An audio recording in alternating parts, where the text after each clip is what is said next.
Paper లీకేజీకి నైతిక బాధ్యత వహించి కేటీఆర్ రాజీనామా చేయాలని మాజీ జాతీయ ఓబీసీ మెంబర్ తల్లోజు ఆచార్య డిమాండ్ చేశారు. నాగర్ కర్నూలు జిల్లా కల్వకుర్తి పట్టణంలో టీఎస్పీఎస్సీలో జరిగిన అక్రమాలకు నిరసనగా బీజేపీ నేతలు మహాధర్నా నిర్వహించారు. ఎన్నో ఏళ్లుగా ఉద్యోగాల కోసం ఎదురు చూస్తున్న విద్యార్థుల జీవితాలతో తెలంగాణ ప్రభుత్వం చెలగాటమాడుతుందని ఆయన ధ్వజమెత్తారు.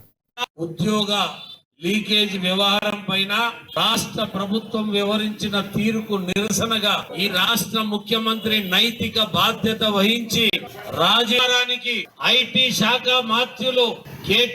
కేటీ రామారావు గారే సూత్రధారి పాత్రధారి కల్వకుట్ల కుటుంబమే ఈ యొక్క లీకేజీ వ్యవహారానికి రూపాయల సంపాదన మీద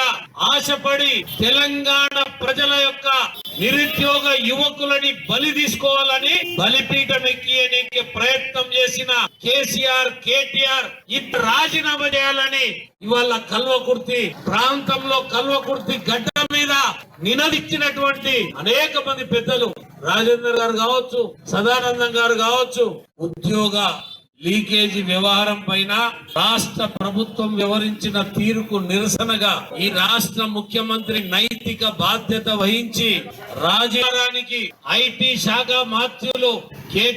కేటీ రామారావు గారే సూత్రధారి పాత్రధారి కల్వకుట్ల కుటుంబమే ఈ యొక్క లీకేజీ వ్యవహారానికి రూపాయల సంపాదన మీద ఆశపడి తెలంగాణ ప్రజల యొక్క నిరుద్యోగ యువకులని బలి తీసుకోవాలని బలిపీఠం ఎక్కియడానికి ప్రయత్నం చేసిన